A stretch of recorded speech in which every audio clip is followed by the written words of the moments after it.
Baik, selamat pagi jemaat sekalian. Saatnya kita membaca dan merenungkan kebenaran firman Tuhan. Kalau Bapak Ibu ingat, beberapa minggu yang lalu kita sedang bicara tentang 7 berkat atau 7 bahagia dalam kitab Wahyu. Dan ingat kita sudah mulai pada berkat atau bahagia yang pertama. Ada yang masih ingat berkat apa? Firman Tuhan. Berkat firman Tuhan. Dan hari ini kita mau bicara tentang berkat yang kedua. Hari ini kita mau bicara berkat yang kedua, yaitu berkat kesetiaan. Mari kita buka kitab kita di dalam Wahyu pasal 14. Wahyu pasal 14.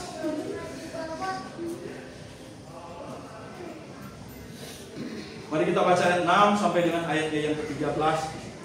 Wahyu pasal 14. Kita akan baca ayat 6 sampai dengan ayatnya yang ke-13.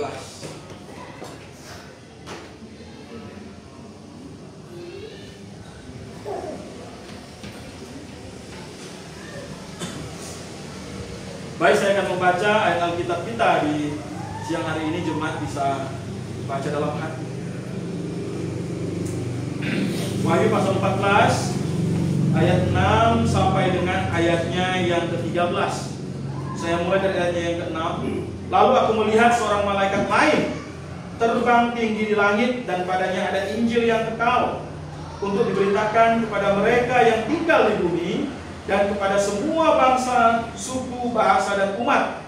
Dan ia berseru dengan suara nyaring, takutlah akan Allah dan muliakanlah Dia, karena telah tiba saatnya penghakimannya. Dan sembahlah Dia yang telah menjadikan langit dan bumi, laut dan semua mata air. Ayat 8. Seorang malaikat lain, malaikat kedua, menyusul Dia dan berkata, sudah runtuh Babel, kota besar itu, yang telah memabukkan segala bangsa dengan anggur hawa nafsu caburnya. Seorang malaikat lain, malaikat ketiga, menyusul mereka dan berkata dengan suara nyaring, jikalau seseorang menyembah binatang dan patungnya itu dan menerima tanda pada dahinya atau pada tangannya, ia akan minum anggur murka Allah yang disediakan tanpa campuran dalam cawan murkanya. Ia akan disiksa dengan api dan belerang di depan mata malaikat-malaikat kudus dan di depan mata anak domba. Asap api yang menyiksa mereka itu naik ke atas sampai selama-lamanya, dan siang malam mereka tidak henti-hentinya disiksa, yaitu mereka yang menyembah binatang serta patungnya itu, dan siapa saja yang telah menerima tanda namanya. Yang penting di sini ialah ketekunan orang-orang kudus yang menuruti perintah Allah dan iman kepada Yesus. Kemudian aku mendengar suara dari surga berkata, tuliskanlah, berbahagialah orang-orang mati yang mati dalam Tuhan sejak sekarang ini. Sungguh kata Roh, supaya mereka boleh beristirahat dari jerih lelah mereka, karena segala perbuatan mereka menyertai mereka. Mari kita berdoa. Kami bersyukur Tuhan, hari ini kami melanjutkan seri khotbah kami tentang 7 berkat atau 7 bahagia dalam kitab Wahyu. Kami mau merenungkan ini, kiranya memberkati kami dan kami bisa diberkati dengan kebenaran. Di dalam nama Tuhan Yesus Kristus kami berdoa dan mengucap syukur. Amin. Bapak Ibu, saudara-saudari dalam Tuhan kita Yesus Kristus. Jadi berkat pertama kita yaitu di dalam Wahyu pasal 1 ayat 1 sampai dengan ayat yang ketiga, yaitu berkat firman Allah. Nah, hari ini kita mau bicara berkat yang kedua. Berkat firman Allah sangat penting, saudara. Karena lewat firman Tuhan, kita sudah bicara kemarin, kita bisa mengenal Tuhan, bisa mengenal kehendak Tuhan, bahkan kita bisa dituntun kepada keselamatan. Nah, hari ini kita mau bicara berkat yang kedua dalam kitab Wahyu yang juga sangat penting, yaitu kita sebut sebagai berkat kesetiaan. Berkat kesetiaan. Dari kasih dalam Tuhan kita Yesus Kristus, kita mesti pahami dulu konteksnya, atau bahasa sekarang point of view-nya. Jadi sudut pandang dari apa yang kita baca tadi. Jadi konteksnya ini di dalam Wahyu pasalnya yang ke-14, ayatnya yang ke-6 sampai dengan ayatnya yang ke-13. Yang pertama di sini bicara bahwa di dalam perikop ini adalah narasi dari perikop, narasi dari perikop ini terjadi pada masa tribulasi. Jadi kita mesti paham bahwa kapan firman Tuhan ini disampaikan. Konteksnya kapan? Ini sebenarnya konteksnya adalah nanti pada masa tribulasi. 7 tahun kesusahan. Firman Tuhan disampaikan. Ini adalah satu. Kenapa ini? Karena ini adalah satu berita penghiburan sebenarnya kepada orang-orang yang masih hidup di masa tribulasi. Gitu. Jadi kita tahu bahwa tribulasi 7 tahun, kemudian di masa tribulasi ini ada banyak hal-hal yang mengerikan terjadi. Dan ternyata di tengah-tengah masa tribulasi akan ada orang-orang yang percaya kepada Tuhan. Siapa? Minimal itu 144.000 orang. 144.000 orang yang mereka boleh dikatakan mereka adalah orang yang paling mula-mula percaya kepada Tuhan. Kapan mereka disebut? Sebelum disebut dalam pasal 14, mereka sudah disebut dalam Wahyu pasalnya yang ke-7. Wahyu pasalnya yang ke-7, kalau kita baca dalam Wahyu pasalnya yang ke-7, kita buka ke Wahyu pasal 7. Nah, Wahyu pasalnya yang ke-7 ayat 1 sampai dengan ayat yang ke-8. Di situ ada catatan mengenai orang-orang yang dimateraikan dari apa? Bangsa Israel. Jadi ini ada jumlah 144.000 orang di sini, dan kalau kita baca di sini katanya setelah itu aku melihat 4 malaikat berdiri pada keempat penjuru bumi, dan mereka menahan keempat angin di bumi supaya jangan ada angin bertiup dan seterusnya dan seterusnya. Kemudian katanya ayat yang keempat, coba kita perhatikan 4. Aku mendengar jumlah mereka yang dimateraikan itu berapa? 144.000 yang telah dimeteraikan dari semua suku keturunan Israel. Jadi minimal ada 144.000 orang yang mula-mula percaya di masa tribulasi itu. Jadi ada perwakilan dari suku Yehuda ada berapa? 12.000. Ruben ada 12.000. Gad ada 12.000. Jadi 12.000 kali 12 itu ada 144.000. Dan akhirnya sebenarnya orang-orang ini akhirnya mereka mati karena iman mereka, dan akhirnya roh mereka ke surga dalam pasal 14. Kalau kita baca di dalam Wahyu pasal 14 ayatnya yang ke-1, coba kita lihat ayatnya yang ke-1 di sini. Wahyu pasalnya yang ke-14 ayatnya yang pertama. Lalu aku melihat sesungguhnya anak domba berdiri gunung Sion, dan bersama dengan dia ada katanya berapa? 144.000 orang, dan di dahi mereka tertulis namanya dan nama bapaknya di sini. Nah, di sini gunung Sion di sini bukan gunung Sion secara literal di sini. Bukan Israel, tetapi gunung Sion yang kitab Wahyu maksud di sini adalah tempat kediaman Allah di surga. Jadi karena dalam Alkitab itu istilah gunung Sion ini mengacu kepada gunung Sion secara literal. Yang kedua, gunung Sion yaitu gunung Sion rohani, yaitu surga itu sendiri. Bagaimana kita bisa tahu bahwa itu literal dan itu alegoris? Ya, konteks yang bisa menjelaskan itu, saudara. Karena ini nggak mungkin di gunung Sion Israel secara literal.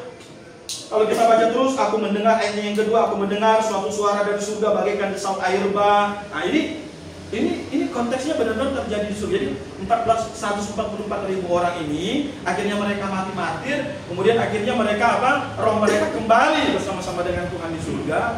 Kemudian mereka menyaksikan apalagi yang terjadi di bumi ketika roh mereka sudah kembali bersama-sama dengan Tuhan di surga. Tapi ingat, mereka belum dapat tubuh kebangkitan, belum dikasih tahu mereka langsung dapat tubuh kebangkitan atau tidak, tetapi saya percaya mereka sudah kembali bersama-sama dengan Tuhan di surga. Nah, tetapi di sini ada penghiburan. Ketika 144.000 dengan malaikat yang ada di surga, mereka melihat apa yang terus terjadi di bumi. Apa yang terus terjadi di bumi, maka malaikat Tuhan sebagai utusan Tuhan yang diutus oleh Tuhan terus memberitakan kebenaran firman Tuhan kepada orang-orang yang ada di bumi pada waktu itu yang berada di masa tribulasi. Dan salah satu berita penting di sini adalah apa katanya? Tentang Injil. Kalau kita baca di dalam ayatnya yang ke-6 dikatakan, katanya ada Injil yang kekal diberitakan kepada mereka yang tinggal di bumi. Jadi ingat, di masa tribulasi Tuhan terus memberitakan Injil kepada orang-orang yang tinggal di bumi. Supaya apa? Supaya walaupun secara jasmani mereka akan apa? Teraniaya oleh antikristus dengan segala pasukan-pasukan yang ada. Tuhan punya harapan bahwa mereka kelak nanti akan masuk surga.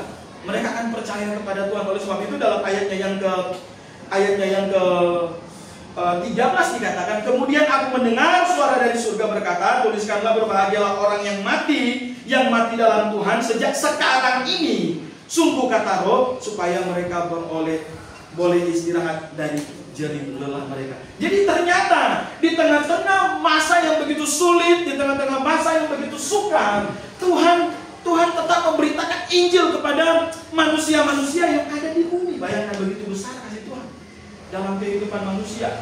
Sebenarnya gambaran yang paling simpelnya adalah apa? Ketika bangsa Israel ada di tanah Babel, ketika mereka dibuang di tanah Babel, Tuhan tidak membiarkan orang Israel di tanah Babel begitu saja. Tuhan tetap memelihara mereka dengan berita-berita Injil. Supaya apa? Ketika satu saat nanti mereka keluar dari Babel, mereka bisa mempersiapkan hati mereka bisa mempersiapkan kehidupan mereka untuk membangun kembali Yerusalem yang sudah hancur, termasuk bait suci. Di akhir zaman nanti juga akan seperti itu. Tuhan mau tetap menawarkan berita keselamatan kepada semua manusia yang tinggal di bumi. Tapi nanti kalau kita baca terus Wahyu 17, Wahyu 18 sampai Wahyu 19 tidak banyak orang yang mau percaya. Padahal Tuhan sudah kasih tahu ada Injil yang kekal, ada Injil yang bisa menyelamatkan, yang nantinya akan menghindarkan manusia dari murka Allah dan seterusnya. Jadi kira-kira seperti itu, Bapak. Kemudian perikop ini adalah perikop yang paling jelas berbicara tentang dua pemeran dengan karakter yang bertolak belakang. Yang pertama adalah Tuhan Yesus sebagai pemeran protagonis dalam konteks ini, dan yang kedua adalah iblis sebagai pemeran antagonis. Anda bisa dapatkan di mana? Itu di dalam ayatnya yang ke-7 sampai dengan ayatnya yang ke-10 di situ. Kita lihat katanya ada malaikat bawa Injil. Kemudian dia beritakan dengan suara nyaring, takutlah akan Allah dan muliakanlah Dia, karena telah tiba saatnya penghakiman, dan sembahlah Dia yang telah menjadikan langit dan bumi, laut dan semua mata air dan seterusnya. Jadi ini adalah Tuhan yang mengutus malaikat dengan berita Injil supaya manusia tidak dihukum.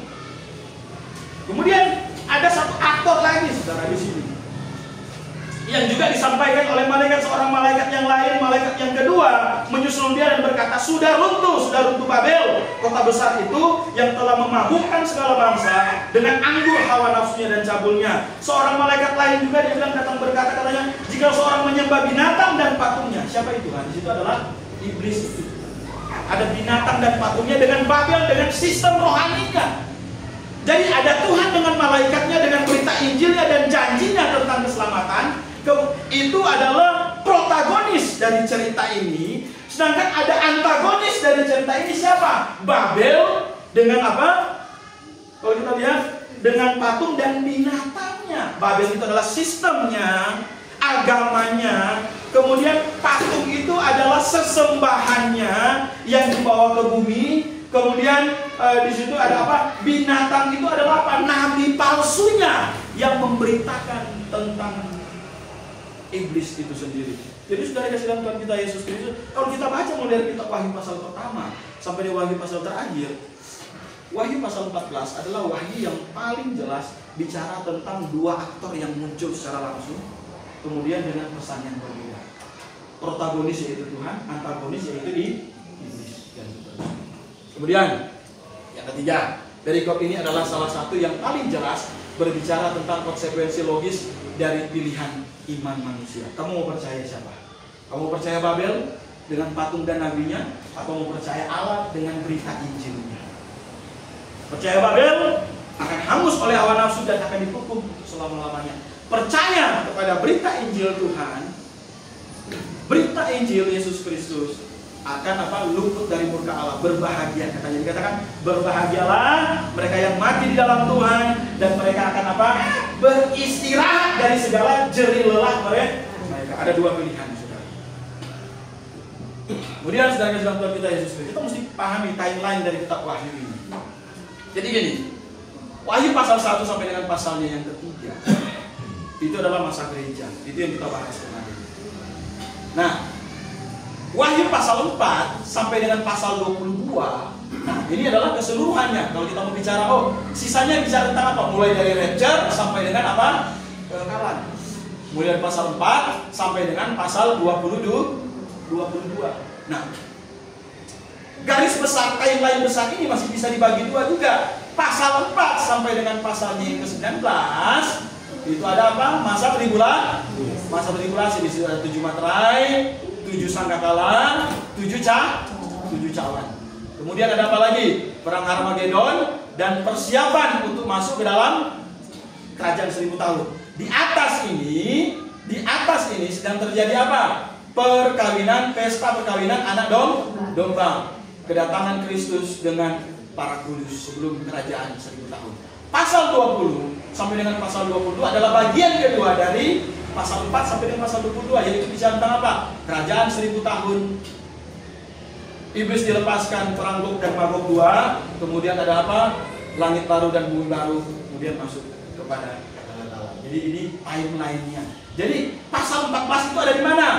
Garis besar ini pasal berarti ada di antara rapture sampai dengan kekekalan, tetapi ada juga di dalam bagian kecil ini pasal 4 sampai dengan pasal 19.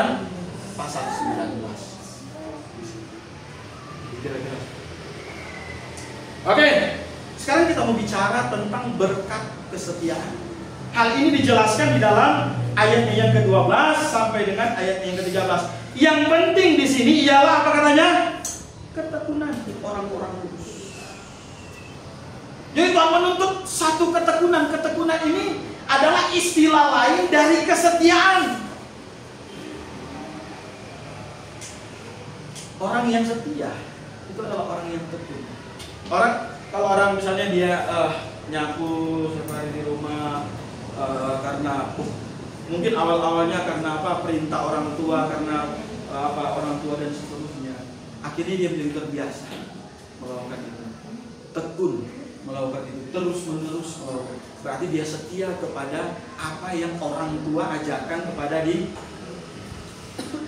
Katanya yang penting di sini ialah ketekunan orang-orang kudus yang menuruti apa? Perintah Allah dan iman kepada Yesus. Kemudian aku mendengar suara dari surga berkata, berbahagialah orang-orang yang mati di dalamnya. Saudara sedang Tuhan kita Yesus. Untuk menerima berkat kesetiaan, tentu ada hal yang mesti kita pahami di sini. Nah, hari ini kita mau bicara dua hal. Ada yang harus dihindari dan ada hal yang harus disambut. Ada yang harus dihindari dan ada yang harus diambil. Apa yang mesti dihindari dan apa yang mesti disambut? Apa yang mesti dihindari? Jadi dua hal ini yang kita lakukan. Apa hal yang perlu kita lakukan untuk menerima berkat kesetiaan? Berkat karena kita setia ini.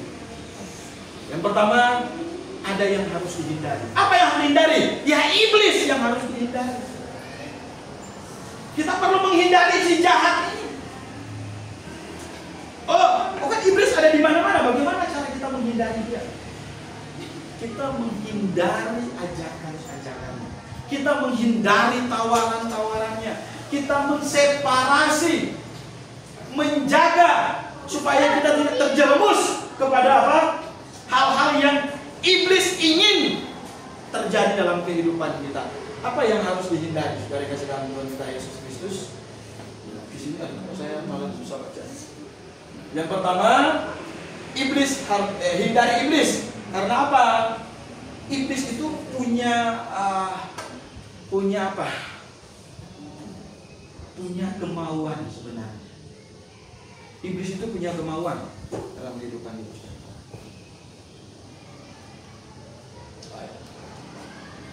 Jadi yang pertama adalah kita mesti hindari iblis. Kita mesti pahami, apa yang iblis miliki, apa yang iblis tawarkan dalam kehidupan kita, supaya kita hindari. Kalau kita tidak tahu hal-hal apa yang iblis punya, hal-hal apa yang iblis tawarkan, hal-hal apa yang iblis ingin berikan kepada kita, maka kita nggak mungkin hindari itu. Artinya begini saudara, kita mesti tahu dulu ada hal-hal yang tidak berkenan di hadapan Tuhan. Kalau sesuatu yang tidak dikenan Tuhan, bisa jadi itu bisa dipakai oleh iblis untuk apa? untuk menjebak manusia masuk ke dalam perangkapnya dan ikut dalam program-programnya. Jadi apa yang dimiliki oleh iblis supaya kita bisa hindari? Coba kita perhatikan ayatnya yang ke-8 di sini. Coba kita lihat ayat yang ke-8. Dikatakan seorang malaikat lain, malaikat kedua, kalau dalam TB terbaru dikatakan malaikat kedua di situ, menyusul dia dan berkata, sudah runtuh Babel, kota besar itu yang telah memabukkan segala bangsa dengan anggur hawa nafsu cabulnya. Saudara kasih dalam Tuhan kita Yesus Kristus, di sini langsung diperkenalkan kepada kita tentang Babel. Sejak awal Babel sudah melambangkan sesuatu yang tidak baik. Yang pertama, Kejadian pasal 4.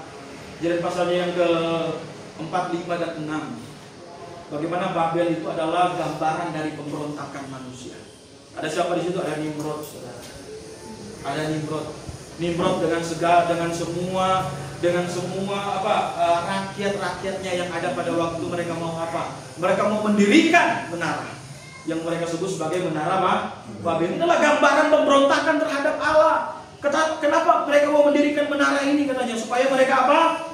Supaya mereka sampai kepada Tuhan, supaya mereka tinggi sama seperti Tuhan. Inilah prinsip iblis. Sejak dahulu iblis sudah ingin sama seperti Tuhan. Jadi Babel ini adalah lambang dari pemberontakan. Kalau kita baca di dalam Alkitab, kemudian kitab Kejadian, Babel ini adalah sesuatu yang secara langsung memberontak kepada Tuhan. Jadi sama seperti kerajaan Allah dikatakan sudah datang dalam pasal 11 ayat 15 dan 12 ayat 10. Demikian juga kerajaan dunia atau Babel sebagai ibu kotanya dikatakan sudah runtuh dalam ayat ini. Sedangkan pemberitaan dan penggenapannya ada nanti dalam pasal 17. Jadi nanti kita mau bahas ini. Jadi gini, apa yang ada di Babel ini? Jadi dulu ada kerajaan Babel secara jasmani. Ada kerajaan Babel yang sederhana dulu, yang dipimpin oleh seorang yang bernama Nimrod. Kemudian ada kerajaan Babel yang benar-benar kerajaan Babel di masa itu. Dan kita tahu kerajaan Babel di masa bangsa Israel, ketika bangsa Israel sudah terpecah menjadi dua. Ini adalah kerajaan yang benar-benar menentang Tuhan. Di sana ada siapa? Ada Nebukadnezar. Kemudian ada raja-raja yang lain yang secara jelas mereka menentang Allah yang hidup pada waktu ini. Jadi Babel sejak awal sudah bicara tentang pemberontakan. Babel sejak awal sudah bicara tentang apa? Pengkhianatan. Babel sejak awal sudah bicara tentang satu sistem yang tidak senang dengan Tuhan. Saudara kasih dalam Tuhan kita Yesus Kristus, di akhir zaman nanti ada satu sistem. Ada satu sistem yang disebut sebagai Babel rohani. Dan Babel rohani ini tidak kelihatan secara kasat mata sekarang kerajaannya seperti apa. Itu banyak penafsir hanya melihat sebagai satu sistem yang jahat yang diciptakan oleh iblis dan antikristus. Untuk apa? Untuk menghancurkan kekristenan, untuk merusak orang-orang percaya. Walaupun Tuhan berjanji bahwa dia akan runtuh, walaupun Tuhan berjanji dia akan roboh, katanya dia akan kalah. Penggenapannya nanti dalam pasal 17 dan pasal 18 memang. Tetapi Babel ini akan terus mengancam kehidupan manusia. Sistem yang dibuat oleh iblis ini akan terus apa? Akan terus mengawasi mana orang percaya, mana orang yang setia, mana orang yang tidak setia. Ya udah, yang tidak setia ya udah, dia nggak terlalu pusing. Tetapi orang yang setia dia akan apa? Dia akan terus awasi terus. Dia akan lihat terus supaya yang tidak setia ini bisa menjadi yang setia, ini bisa menjadi yang tidak setia. Jadi inilah sistem yang diciptakan oleh iblis. Saudara kasih dalam Tuhan kita Yesus Kristus. Jadi inilah yang dimiliki oleh iblis saat ini. Loh, bagaimana dia bekerja? Bagaimana kita memahami kerja antikristus lewat sistem yang kita sebut sebagai Babel rohani ini? Coba kita baca di dalam 2 Tesalonika pasal 1 dulu. 2 Tesalonika pasal 1.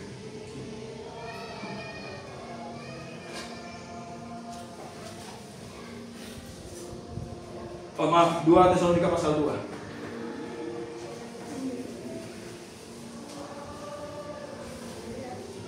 2 Tesalonika pasalnya yang kedua.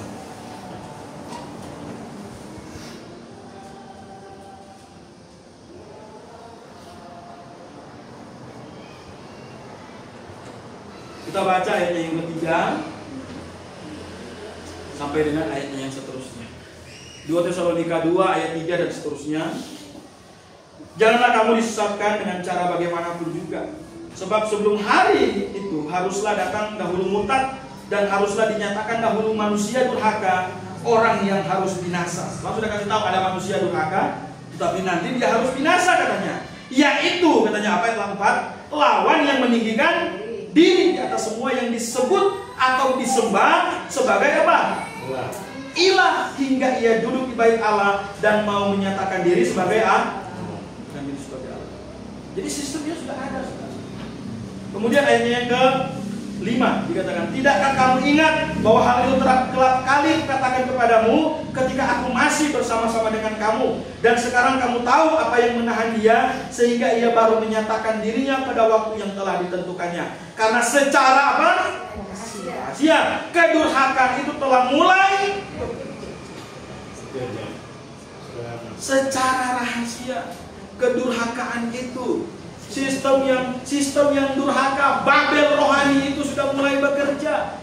Dan tujuan utama dia adalah apa? Dia mau terus ditinggikan, dan ingin disembah sama seperti Allah. Apa yang dia pakai, saudara? Apa yang dia pakai? Dunia ini. Yang dia pakai dunia ini. Dia pakai hal-hal yang paling dekat dengan manusia. Dia pakai hal-hal yang paling akrab dengan manusia. Dia pakai hal-hal yang paling dijangkau dengan manusia, yaitu apa? Dunia ini, saudara. Dia nggak pakai Pluto, dia nggak pakai Mars, dia nggak pakai apa Saturnus, dia nggak pakai Neptunus, enggak. Terlalu jauh untuk dijangkau oleh manusia. Dia pakai sesuatu yang paling realistis untuk dijangkau oleh manusia adalah apa? Ya dunia ini sendiri, saudara. Alam sekitar kita, hal-hal yang ada di sekitar kita. Dan sekarang, saudara, yang dalam Tuhan kita Yesus, yang paling gampang adalah apa? Sistem dunia ini. Sistem dunia ini bisa dipakai oleh antikristus. Untuk apa?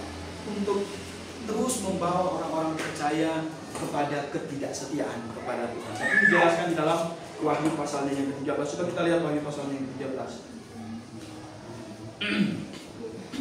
Wahyu pasalnya yang ke-13.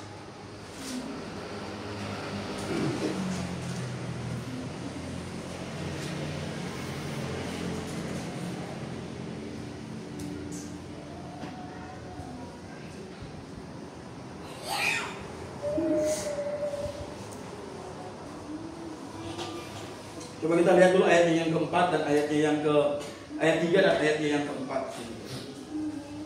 Wahyu pasalnya yang ke-13 ayat 3 dan ayatnya yang keempat. Lalu tampaklah kepadaku satu dari kepala-kepalanya seperti kena luka yang membahayakan hidupnya, tetapi luka yang membahayakan hidupnya itu apa katanya? Sembuh. Waduh, iblis bikin mujizat di sini.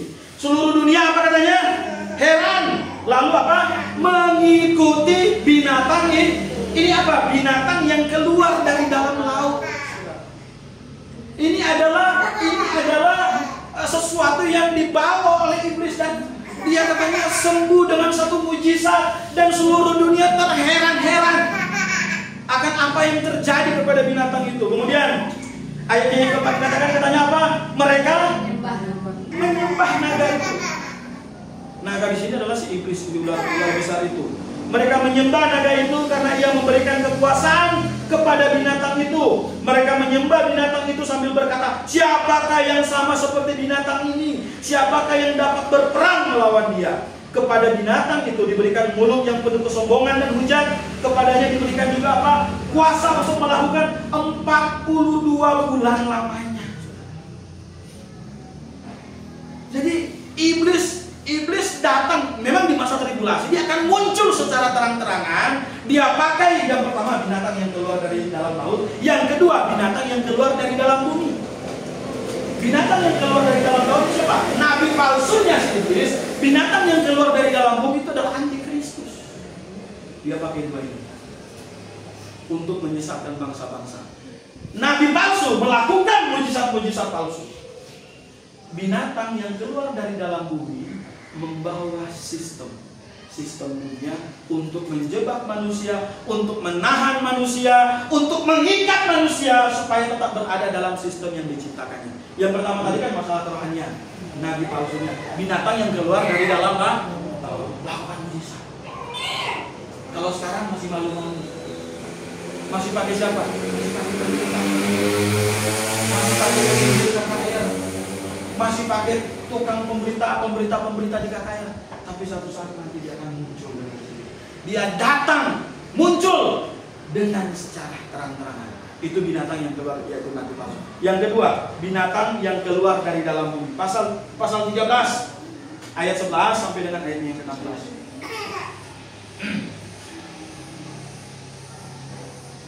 Bahkan ada baca tadi sebenarnya yang pasal 13 ayat 6 tuh yang menghujat dan seterusnya. Tapi kita lanjut saja. Pasal 13 ayat 11 dan seterusnya. Lalu aku melihat seekor binatang lain keluar dari dalam bumi dan bertanduk dua sama seperti anak domba, dan ia berbicara seperti apa katanya? Jadi ucapannya seperti seekor naga. Seluruh kuasa binatang yang pertama itu dijalankan di depan matanya. Ia menyebabkan seluruh bumi dan semua penghuninya menyembah binatang yang pertama. Apa binatang yang pertama? Yang keluar dari dalam laut siapa? Nabi palsu. Nah, kemudian katanya apa? Yang telah sembuh dari luka yang membahayakan hidupnya. Itu yang kita baca pertama tadi. Ia mengadakan tanda-tanda yang dahsyat, bahkan ia menurunkan api dari langit ke bumi di depan mata semua orang. Ia menyesatkan mereka yang tinggal di bumi dengan tanda-tanda yang telah diberikan kepadanya untuk dilakukan di depan mata binatang itu. Ia menyuruh mereka tinggal di bumi supaya mendirikan patung untuk apa? Menghormati binatang yang luka oleh pedang, namun yang tetap hidup itu. Kepadanya diberikan kuasa untuk apa? Memberikan nyawa kepada patung binatang itu, sehingga patung binatang itu juga berbicara dan bertindak begitu rupa, sehingga semua orang tidak menyembah patung binatang itu dibunuh. Saudara, kalau ada oknum kemudian bikin satu kuasa patung itu bisa bergerak, luar biasa nggak? Orang tercengang. Kalau tidak sembah katanya apa? Di masa inilah di mana iblis jor-joran untuk apa? Untuk apa? Mengeluarkan segala daya upayanya supaya orang-orang itu percaya kepada dia. Bikin mujizat yang begitu dahsyat. Katanya kalau tidak menyembah binatang itu akan dibunuh. Ayat 16 dikatakan, ia menyebabkan semua orang kecil atau besar, kaya atau miskin, merdeka atau hamba, diberi tanda pada tangan kanannya atau apa? Pada dahinya. Dan tidak seorang pun dapat apa? Membeli atau menjual selain mereka yang memakai tanda itu, yaitu nama binatang itu atau bilangan nama. Jadi nama binatang itu. Jadi siapa nama binatang ini? Nah, kalau kita baca di katanya selain mereka yang memakai tanda itu ayat 17, yaitu nama binatang itu atau bilangan namanya. Yang penting di sini ialah hikmat. Siapa yang bijaksana, baiklah ia menghitung bilangan binatang itu, karena bilangan itu adalah bilangan seorang manusia, dan bilangannya ialah berapa? 660. Saudara kasih nonton kita Yesus. Binatang yang pertama yang keluar dari laut, dia bawa mujizat palsu. Tapi binatang yang kedua ini, dia tuntut orang untuk terus menyembah nabi palsu itu dengan patungnya yang ada. Kemudian apa katanya apa? Dia menjerat manusia dengan sistem yang ditata. Sistem ekonomi. Tidak ada orang yang bisa membeli, tidak ada orang yang bisa berdagang, tidak ada yang bisa transaksi, tidak ada yang bisa melakukan hal-hal yang lain yang berkaitan dengan kebutuhan sehari-hari kalau dia tidak punya tanda dari binatang. Ingat, iblis selalu mengikuti cara Tuhan. Tuhan bilang kan kalau orang percaya itu punya tanda di dahi juga sebagai milik Tuhan, Roh Kudus dalam hati. Iblis ikut caranya, punya tanda angka namanya 666. Nah, banyak penafsir bilang berarti nama dari antikristus itu adalah 666 itu. Oleh sebab itu yang punya tanda itu berarti milik si antikristus itu. Nah, saudara kasih dalam kita itu. Jadi apa yang iblis miliki? Banyak hal yang iblis miliki, yang kita perlu, yang kita sukai, yang manusia perlu dalam kehidupan sehari-hari itu dimiliki oleh iblis di dunia ini. Dan dia akan ikat itu suatu saat nanti. Kalau sekarang dia belum benar-benar ikat, dia belum benar-benar ikat, ya kan? Dia belum benar-benar ikat. Masih ada toleransi, mau pakai atau enggak masih bisa belanja. Betul? Ya sekarang kita cashless kan bukan wajib. Tapi suatu saat nanti iblis akan pakai kemudahan ini untuk apa? Untuk mengikat manusia supaya manusia percaya kepada dia. Sekarang uang digital apa semua itu belum terlalu mengikat saudara, karena belum dipaksa. Tapi suatu saat nanti akan dipaksa. Suatu saat nanti akan dipaksa. Kalau tidak punya tanda itu, tanda siapa? Tanda milik iblis, tanda milik dari antikristus itu, tidak bisa lakukan apa-apa. Jadi binatang yang keluar dari bumi, dari laut, menuntut kita untuk menyembah si iblis, menyembah dia juga, dan seterusnya dengan mujizat-mujizatnya yang palsu. Tetapi binatang yang keluar dari bumi akan menuntut kita untuk ikut kepada aturan-aturan ini. Saudara yang sedang luar biasa apa yang dimiliki oleh iblis saudara. Ini yang dimiliki oleh iblis. Kita mesti hindari. Saudara, sekarang belum diikat semuanya. Katanya semuanya ini akan terjadi. Si yang jahat ini akan terang-terangan melakukan ini pada waktu masa tribulasi. Berarti sudah diangkat belum sama kita? Enggak. Jadi artinya kita mesti pastikan kita diangkat. Kita pastikan bahwa saya ini orang yang percaya, saya akan diangkat bersama-sama dengan Tuhan, dan saya bisa menjadi saksi apa yang terjadi. Tetapi apa yang sudah dimulai oleh iblis hari ini, jangan sampai kita tergoda, jangan sampai kita terjerat kepada penyembahan palsu ciptaan iblis, kerohanian palsu ciptaan iblis, dan nanti sistem-sistem itu cuma sebagai jalan untuk sampai kepada tuntutan supaya bisa menyembah dia. Jadi apa yang sekarang dunia tawarkan dalam kehidupan kita, saudara, yang bukan berasal dari Allah? 1 Yohanes 2 ayat 16. Coba kita lihat. 1 Yohanes pasal yang kedua ayat yang ke-16. Mungkin ini hal-hal ringan yang ada sekarang. 1 Yohanes pasal yang kedua ayatnya yang ke-16. Ayat 15 dan ayatnya yang ke-16. Coba kita lihat. 1 Yohanes 2 ayat 15 sampai dengan ayat 16. Janganlah mengasihi dunia dengan apa yang ada di dalamnya. Jikalau orang mengasihi dunia, kasih kepada Bapa tidak ada di dalam orang itu. Sebab semua yang ada di dalam dunia, yaitu apa? Keinginan daging, keinginan mata, dan keangkuhan hidup, tidak berasal dari Bapa, melainkan dari dunia. Ini yang menjadi tantangan kehidupan kita sekarang. Ada keinginan daging, keinginan mata, dan apa katanya? Keangkuhan. Daging selalu mencondongkan kita kepada pilihan-pilihan yang tidak menyenangkan hati Tuhan. Keinginan mata selalu menarik kita kepada apa? Ketertarikan yang tidak menyenangkan hati Tuhan. Dan keangkuhan hidup yang akan membawa kita kepada kesombongan. Yang akhirnya apa? Oh, kalau saya sudah hebat, saya jago, saya macam-macam, terus saya tidak perlu Tuhan dalam kehidupan saya. Jadi yang Tuhan maksud dunia itu bukan makan, minum, bukan roti, bukan buah, bukan beras, bukan itu saudara. Tetapi sesuatu yang prinsip yang ada di dalam kehidupan kita, jangan sampai disalahgunakan. Itu bisa jadi kesempatan iblis untuk apa? Menarik kita. Kerohanian dalam keinginan daging, kerohanian dalam keinginan, waduh, ini enak dilihat, ini enak dilihat. Ini enak untuk dinikmati, kan ada orang datang gereja cuma karena ada sesuatu yang pengen dilihat, ada sesuatu yang pengen dinikmati, dan sebagainya. Yang ini iblis makanya. Dari yang sedang kita ini. Kemudian Yakobus 1 ayat yang ke-15. Yakobus pasal 1 ayatnya yang ke-15.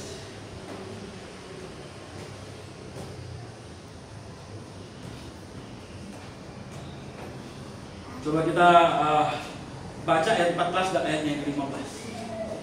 Yakobus 1 ayat 14 sampai dengan ayatnya yang ke-15. Namun tiap-tiap orang dicobai oleh apa katanya? Keinginannya, keinginan yang tadi itu. Karena ia diseret dan dipikat olehnya. Apabila keinginan itu telah dibuahi, ia melahirkan dosa. Apabila dosa itu sudah matang, katanya apa? Saudara sekalian, semua keinginan-keinginan yang berasal dari dunia ini yang tidak menyenangkan hati Tuhan, ketika dibuahi katanya apa? Melahirkan dosa. Itulah cobaan terhadap diri kita sendiri. Nah, ini yang iblis miliki, yang mau dikasih untuk kehidupan kita. Jadi hindari iblis. Apa yang mesti kita hindari? Yang dimiliki oleh iblis. Kemudian, ini yang kebaca saya baca di sini. Masih bicara tentang hindari iblis. Apa yang diinginkan oleh iblis? Apa yang diinginkan oleh iblis? Coba kita lihat ayat 9 sampai dengan ayatnya yang ke-10. Kita kembali dalam kitab Wahyu pasal 14. Ayat 9 sampai dengan ayatnya yang ke-10. Seorang malaikat lain, malaikat ketiga menyusul mereka dan berkata dengan suara nyaring, jika seorang menyembah binatang dan patungnya itu dan menerima tanda pada dahinya atau pada atau pada tangannya, ia akan minum anggur murka Allah yang disediakan tanpa campuran dalam cawan murkanya. Ia akan disiksa dengan api dan belerang di depan mata malaikat-malaikat yang kudus, di depan mata anak domba. Jadi apa yang diinginkan oleh iblis? Yang diinginkan oleh iblis adalah kita menyembah dia. Ya, bahwa manusia itu harus apa? Mabuk dengan anggur hawa nafsu. Iblis mau supaya manusia itu mabuk dengan anggur hawa nafsu, hidup dalam dosa maksudnya. Jadi artinya apa? Istilah nafsu ini kata tumos. Ini bicara tentang apa? Emosi negatif yang tak terkontrol, itu namanya hawa nafsu. Iblis mau itu manusia, orang percaya itu hidup dalam dosa. Mabuk oleh anggur hawa nafsu ini artinya manusia itu ya mabuk dalam jebakan iblis, hidup di dalam dosa. Saudara kasih Tuhan kita Yesus Kristus. Yang kedua yang iblis mau adalah menyembah binatang dan patung dan menerima tanda pada dahinya. Ini adalah tujuan utama dari rencana besar iblis, yaitu menuntut untuk disembah. Kita hidup dalam dosa, tidak ada pertobatan dalam kehidupan kita. Ya kan, kita menjadi orang Kristen yang tidak bertobat, hidup dengan penuh hawa nafsu, keserakahan dan seterusnya. Kemudian akhirnya kita secara tidak langsung hidup kita mulai tunduk kepada iblis. Ini yang iblis tunggu-tunggu. Ketika seseorang gagal membangun karakter yang kudus, disinilah celah seorang iblis untuk mulai apa? Oh, saya gampang membawa dia kepada kesesatan. Saya gampang membawa dia kepada apa? Kepada hal-hal yang tidak baik dan seterusnya. Siapa yang iblis ingin begini? Kita semua. Kita orang percaya, saudara. Orang yang tidak percaya bagaimana? Yang tak perlu, karena dia sudah hidup di dalam situ. Orang-orang yang sudah mengaku percaya, iblis akan terus menyeret semakin jauh dan semakin jauh dari hadapan Tuhan. Oleh sebab itu, betapa pentingnya doktrin kekudusan itu. Kalau kita belajar tentang membangun karakter yang kudus, seberapa penting membangun karakter yang penting sekali. Karena ketika kita membangun karakter yang kudus, kita menjaga kehidupan kita dari apa? Tipu muslihat iblis. Dari hal-hal yang jahat. Dari anggur hawa nafsu yang disediakan oleh iblis. Dari ledakan emosi negatif yang tidak baik dalam kehidupan kita. Saudara dalam Tuhan kita Yesus Kristus, orang Kristen itu tidak punya tren untuk hidup negatif. Tren hidup orang percaya itu harusnya positif, baik dinilai oleh orang yang lain. Saudara dalam Tuhan kita Yesus Kristus, sekarang banyak orang kita bingung sih. Sekarang pendeta-pendeta juga aneh-aneh gitu. Ada satu pendeta ini ngomongnya pelin-pelan. Apakah dia kena jebakan Batman karena tahun baru? Apakah tahun baru kemarin Natal atau tahun baru yang akhir tahun kemarin dia habis undang seorang influencer lah, dokter kecantikan, Udah ngomong-ngomong percaya Tuhan Yesus, berdoa dan seterusnya. Tiba-tiba si dokter ini bilang dia udah mualaf. Sekarang mereka jabat tangan, katanya bayi-bayi dan seterusnya. Akhirnya si pendeta ini diundang di podcast si dokter ini. Ditanya jadi bagaimana, apakah untuk selamat, apakah saya jadi Kristen dan seterusnya. Jawabannya memalukan. Saudara kasih dalam Tuhan kita Yesus. Bagaimana jemaat-jemaat bisa punya keyakinan akan keselamatan? Si pengajarnya tidak yakin akan keselamatan. Dia bilang semua apa katanya ini cuma jalan, itu caranya aja yang berbeda. Semua akan sampai kepada satu tujuan yang sama. Hati-hati baca buku Rick Warren. Sama prinsipnya dengan buku Rick Warren. Jalannya beda, tujuannya sama. Tidak ada. Saudara kasih dalam Tuhan kita Yesus. Tuhan Yesus tidak pernah mengajarkan itu. Alkitab tidak pernah mengajarkan. Sekarang bagaimana orang Kristen bisa bertumbuh, bisa punya pemahaman iman yang benar, sedangkan orang-orang yang mengajar juga tidak punya pemahaman iman yang benar, bayangin. Didengar oleh berapa orang. Mau juga dia duduk di podcast itu untuk dijebak. Itu sudah pasti dijebak. Saudara kasih dalam Tuhan kita Yesus. Kita harus punya pengetahuan doktrin yang kuat. Apalagi tentang keselamatan. Kalau nggak jadi seperti itu. Memang setiap kali podcast pasti dapat view kan, dapat uang, diundang podcast kemana ya kita nggak tahu. Apakah akan dapat uang dan lain-lain. Tapi kayaknya dia nggak kurang uang. Dia kan duit harusnya kan? Di oknum ini. Kalau pendeta-pendeta miskin kayak kita ya bisa aja podcast hadir supaya dapat uang. Mungkin mau ngomong bohong supaya dapat duit, sekali podcast dapat 10 juta, 20 juta, 30 juta. Yang ini dalam ekonomi sudah sangat berlebihan. Apa sih dapat di podcast paling 10 juta? Orang duitnya mungkin miliaran kok. Tetapi apa yang membuat semuanya itu terjadi? Imannya yang benar. Kalau imannya benar, pengetahuannya benar, imannya benar, pertanggungjawabannya benar.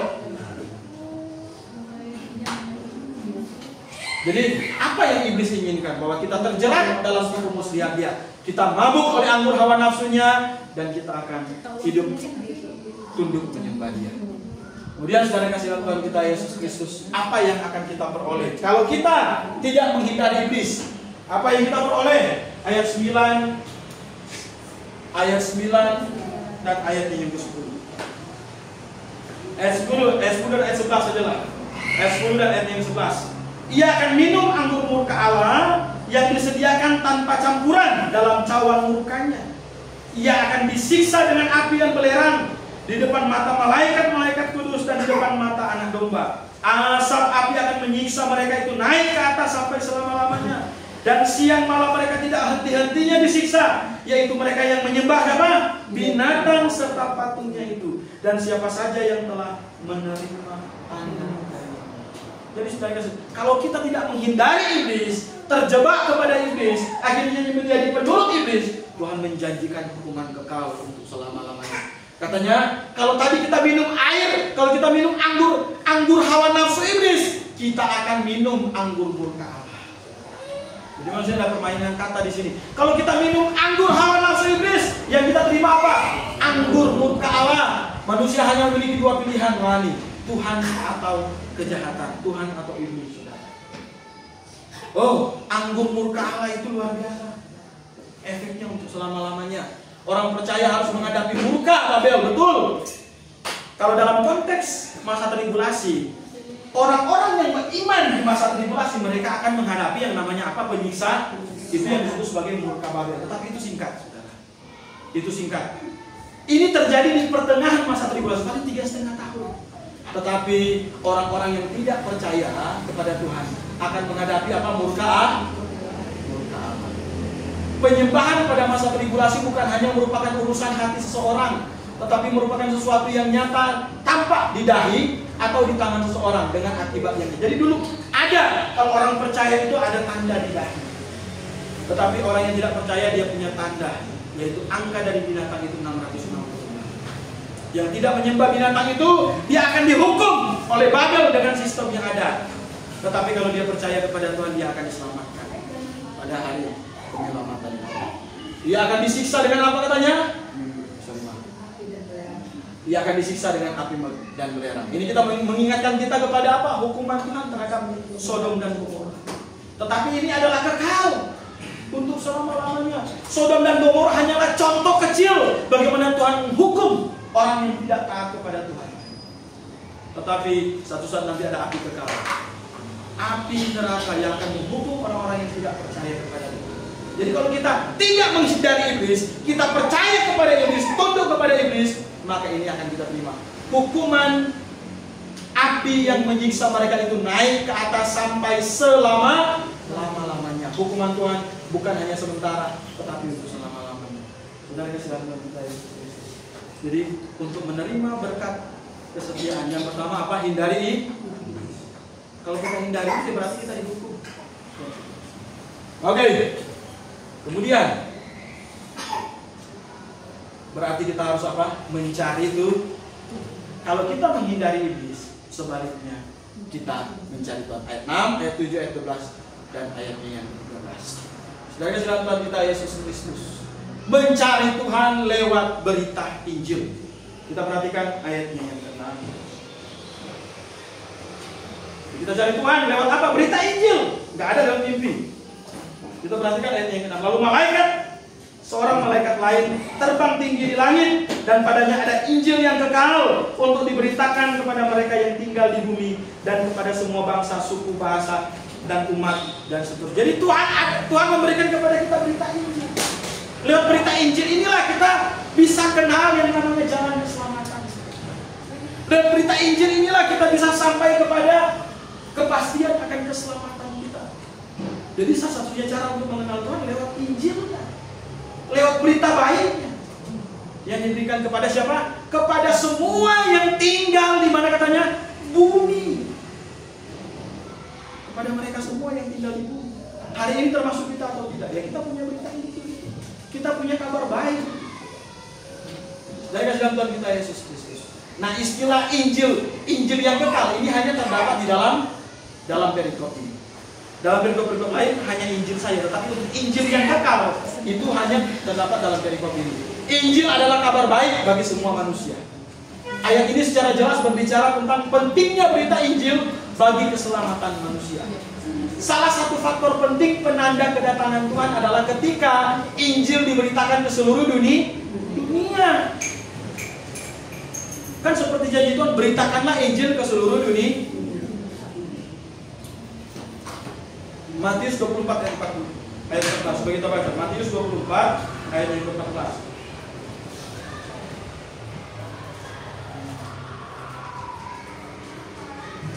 Matius pasal 24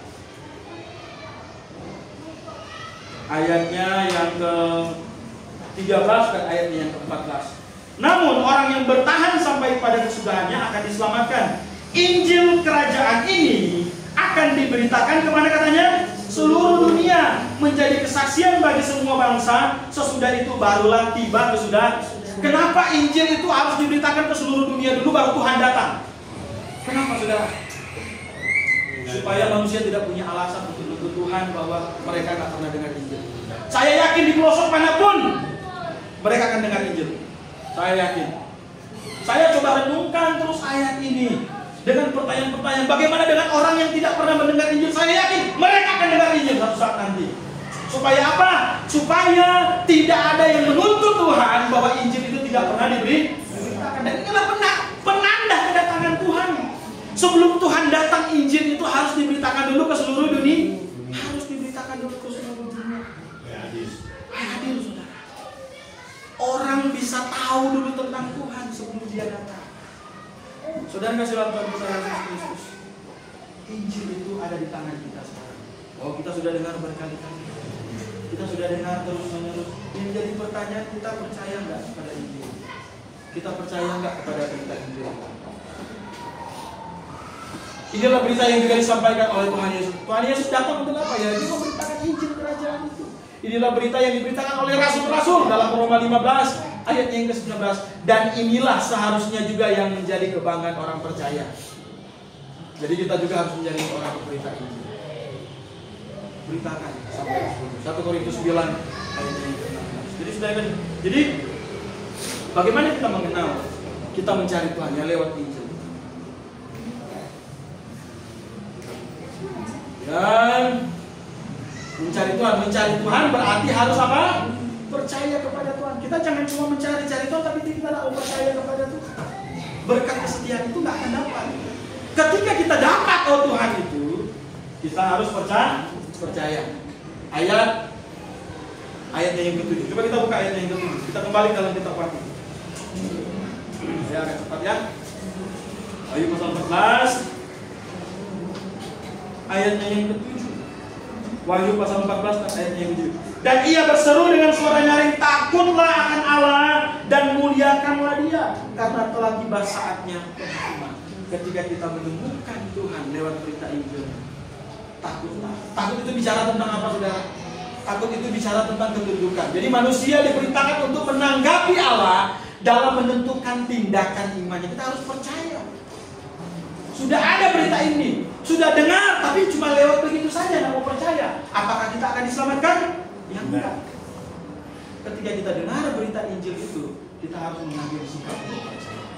Saya yakin bahwa salib Kristus, pengorbanannya di atas kayu salib, kemenangan di atas maut adalah kemenangan saya. Amin. Adalah kemenangan saya. Takut akan Tuhan menyatakan kita tunduk kepada otoritasnya dan percaya kepada janji dan karya-karyanya dalam kehidupan kita. Perhatikan kata Nabi Amos. Coba buka Amos 5 ayat 4-6. Amos pasal 5 ayat 4-6. Amos pasalnya yang kelima, ayatnya yang keempat sampai dengan ayat yang ke-6. Sesungguhnya beginilah firman Tuhan kepada kaum Israel, carilah aku maka kamu akan hidup. Jangan mencari Betel, jangan pergi ke Gilgal, dan jangan menyeberang ke Beersheba. Sebab Gilgal pasti dibuang ke pembuangan dan Betel akan lenyap. Ayat 6 dikatakan, carilah siapa katanya? Carilah Tuhan, maka kamu akan hidup, supaya Ia tidak akan menyambar keturunan Yusuf bagaikan langit yang berlahap habis tanpa ada yang memadamkan bagi Betel. Jadi kita cari siapa supaya hidup, supaya diselamatkan? Cari Tuhan. Carilah Tuhan, maka kamu akan hidup. Jadi ketika kita mencari Tuhan berarti kita harus percaya kepada Tuhan. Kemudian mencari Tuhan berarti harus setia kepada Tuhan. Ayatnya yang ke-12 dan ayatnya yang ke-13. Jadi ketika kita mencari Tuhan berarti kita harus setia kepada Tuhan. Coba kita baca kembali dalam Wahyu, kitab Wahyu pasalnya yang ke-14 tadi. Coba kita baca ayatnya yang ke-12 dan ayatnya yang ke-13 di sini. Di sini dikatakan, katanya apa? Yang penting di sini ialah apa katanya? Ketekunan orang-orang kudus yang apa? Menuruti perintah. Harus menjaga iman. Tekun, turut kepada perintah-perintah Tuhan. Nah inilah berkat. Ketika kita setia, di situ ada berkat yang kita nantikan daripada Tuhan. Beriman hari ini kita jaga iman kita rawat iman kita bawa iman kita dan terus hidup sampai Tuhan datang kedua kali. Berarti kita tekun kepada perintah. Dari kasih Tuhan kita, ketekunan adalah kata lain dari kesetiaan. Orang yang tekun adalah orang yang setia. Kesetiaan akan terbangun ketika orang percaya taat kepada perintah janji Tuhan. Seperti firman Tuhan tadi dikatakan, yang menuruti perintah Allah dan iman mereka kepada Yesus Kristus. Jelas bahwa deskripsi yang sama tentang orang percaya juga ditemukan di dalam pasal 12 ayat 17. Perhatikan bahwa penekanan pada hubungan iman pribadi dengan Yesus harus diikuti dengan gaya hidup yang taat. Dan kasih dalam Tuhan kita Yesus Kristus. Tuhan bilang yang penting di sini adalah ketekunan. Kalau kita mau sambut berkat Tuhan, berkat keselamatan, kita harus apa? Tekun. Kita harus setia sampai Tuhan datang kedua kali. Dan kemudian kita apa? Orang yang mencari Tuhan akan menerima hasil yang baik. Ayat 13 dikatakan, kemudian aku mendengar suara dari surga, tuliskanlah, berbahagialah orang-orang yang mati dalam Tuhan sejak sekarang ini. Oh, Tuhan bilang berbahagia. Kalaupun akhirnya kita dipanggil oleh Tuhan, kalaupun akhirnya kita dipanggil oleh Tuhan, Tuhan bilang berbahagia. Diberkati, kenapa? Karena kita akan beristirahat dari segala pekerjaan dan jerih lelah kita. Inilah berkat itu, saudara. Inilah berkat orang percaya. Dia akan dihormati oleh Tuhan dalam semua pekerjaannya.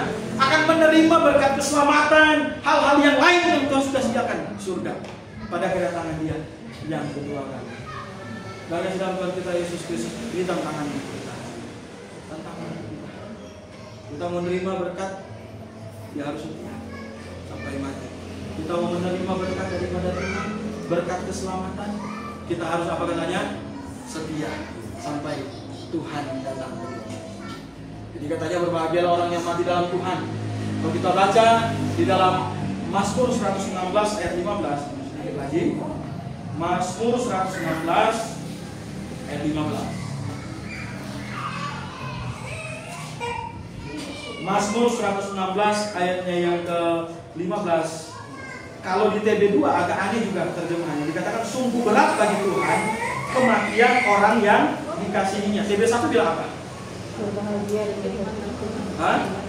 Berharga ya? berbahagia. Berharga. Oh, berharga.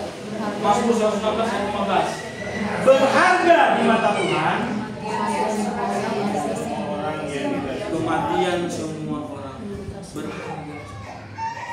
Jadi ketika kita dipanggil oleh Tuhan, kita bukan dipanggil dalam kesia-siaan. Kita bukan dipanggil dalam apa? Bukan dipanggil dalam sesuatu yang tak bernilai. Tuhan bilang katanya apa? Bernilai di mata Tuhan. Kematian orang-orang ini. Inilah berkat itu. Sama tadi dalam kitab Wahyu dikatakan berbahagialah orang yang mati di dalam Tuhan. Loh, kenapa berbahagia? Karena dia akan menerima berkat daripada Tuhan. Karena apa katanya? Dia akan dikatakan dia boleh beristirahat dari jerih lelah dia. Dan segala perbuatan mereka menyertai mereka. Bukan berarti perbuatan itu menyelamatkan, tidak, saudara. Perbuatan itu, apa yang kita lakukan di dunia ini, itu kita akan bawa di surga dengan jaminan keselamatan itu, dengan segala janji-janji Tuhan. Dan bilang bahwa orang yang percaya itu, katanya dia berhak menerima berkat. Ini berkat hanya dimiliki oleh orang yang setia. Amin. Iblis datang bahwa dengan segala macam tawaran-tawaran, kerohanian palsu. Sekarang gereja makin hari makin sesat. Pembaptis baik, gereja-gereja yang baptis baik, itu sudah pasti doktrinnya enggak. Sudah pasti doktrin keselamatannya bermasalah. Kenapa Anda keluar dari situ dulu? Karena ada kebenaran. Karena ada kebenaran firman Tuhan yang kita lihat. Bayangkan ada orang bertahun-tahun pikir, oh karena saya sudah dibaptis baik, saya punya jaminan keselamatan.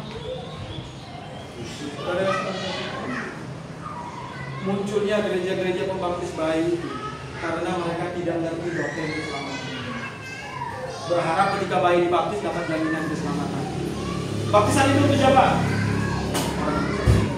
Orang yang sudah diselamatkan. Bayi itu gak perlu dibaptis. Bayi itu gak perlu. Salah satu penyebab kesesatan yang paling banyak di muka bumi adalah munculnya gereja-gereja pembaptis bayi, gereja-gereja Protestan, gereja-gereja itu semua berada dalam kejahatan. Jangan sampai kita balik ke situ lagi. Kasihan. Sudah capek kita pelihara iman, kita balik ke sana lagi. Kemudian kita bawa lagi anak kita nanti ke situ dibaptis lagi. Cucu kita lagi dibaptis lagi. Tuhan sedih dengan semua. Itulah jebakan iblis yang membawa kita kepada kesesatan. Mari kita berdoa. Terima kasih Tuhan untuk kasih setia dalam kehidupan kami. Terima kasih untuk kebenaran yang terang menderang di dalam hati kami. Kami punya berkat yang mau kamu sambut, mau kami sambut yang sudah Tuhan sediakan dalam hidup. Tapi Tuhan mengajarkan kami untuk tetap setia, tetap tekun kepada kebenaran. Tuhan berkati kami semua, Tuhan berkati semua. Dalam nama Tuhan Yesus Kristus, berdoa dan mengucap amin. Baik, mari kita bangkit berdiri. Saya bangkit.